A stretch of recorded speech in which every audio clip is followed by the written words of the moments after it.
പൊതുരംഗത്തേക്ക് വന്നിട്ട് 20 കാലത്തോളമായി. ആ 20 വർഷക്കാലത്തിനുള്ളിൽ എല്ലാ രാഷ്ട്രീയ പ്രവർത്തകരും, എല്ലാ ജാതി മത ഭേദമന്യേ എല്ലാവരെയും സഹകരിച്ചു കൊണ്ടുപോകുന്ന ഒരു വ്യക്തിയാണ് ഞാൻ. ഈ ഒരു വർഗീയ പ്രസ്താവന ഞങ്ങൾ പൊതുരംഗത്തുള്ള എല്ലാവരെയും തെറ്റിദ്ധരിപ്പിക്കുന്ന വർഗീയത എന്ന വിഷം ഹിന്ദു, മുസ്ലിം, ക്രിസ്ത്യൻസ് വിഭാഗത്തിലേക്ക് കുത്തിയിറക്കുന്നതുമാണ് ഈ ജില്ലാ കമ്മിറ്റി അംഗത്തിൻ്റെ പ്രസ്താവന.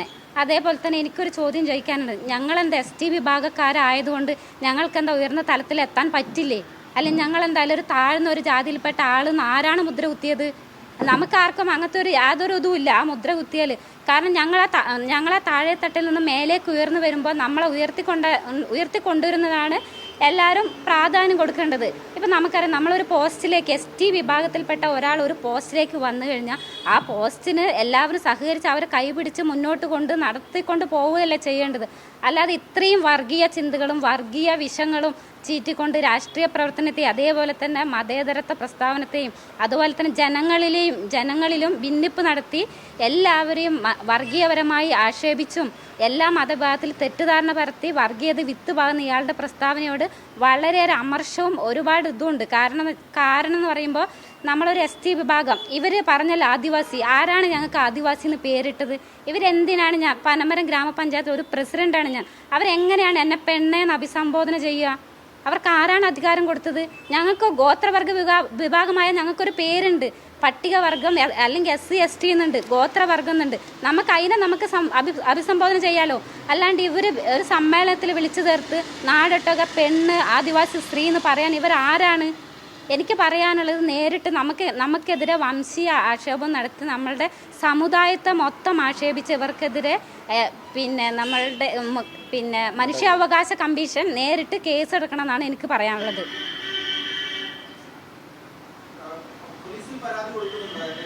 SMS പരാതി കൊടുക്കാൻ പരാതി റെഡിയാക്കി വെച്ചിട്ടുണ്ട്. വൈകുന്നേരം ഇത് കഴിഞ്ഞിട്ട് കൊടുക്കുന്നതായിരിക്കും.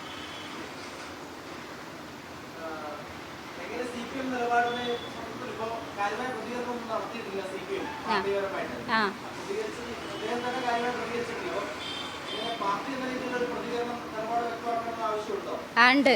പാർട്ടി എന്നതിൽ നമുക്ക് എന്തായാലും അതിന്റെ വ്യക്തമായ പ്രതികരണം കിട്ടേണ്ട ആവശ്യമുണ്ട്. CPMന്റെ ഒരു അജണ്ട എന്ന് പറയുന്നത് മുസ്ലിം ഭൂരിപക്ഷ പ്രദേശങ്ങളിൽ മുസ്ലിം പ്രീണനം നടത്തും, ഹിന്ദു മേഖലയിൽ ഹിന്ദു പ്രീണനം നടത്തും, ക്രിസ്ത്യൻ മേഖലയിൽ ക്രിസ്ത്യൻ പ്രീണനം നടത്തും. പനമരം ടൗണിനെ സംബന്ധിച്ചിടത്തോളം ഒരു മുസ്ലിം ഭൂരിപക്ഷ പ്രദേശമാണ് പനമരം. അപ്പോൾ ആസിഡ് ടീച്ചറെ പുറത്താക്കി മുസ്ലിം ലീഗ്, എന്നിട്ട് ഒരു മറ്റ് മതവിഭാഗങ്ങളിൽപ്പെട്ട, പ്രത്യേകിച്ചിട്ട് നേരത്തെ ഞാൻ ആ വാക്കുപോലും പ്രഭാകരൻ ഉന്നയിക്കുന്ന വാക്കുപോലും ഉന്നയിക്കാൻ ഞങ്ങൾ മുസ്ലിം ലീഗുകാർ സന്നദ്ധരല്ല. ആ ഒരു വാക്കുപയോഗിച്ചിട്ട് ഞങ്ങൾ ഒരിക്കലും അത് ചെയ്യില്ല. ഞങ്ങളെ സംബന്ധിച്ചിടത്തോളം ജില്ലാ പഞ്ചായത്ത് പ്രസിഡന്റായിരുന്ന ദേവകി, അവർ ജില്ലാ പഞ്ചായത്ത് പ്രസിഡന്റായിരുന്നേ.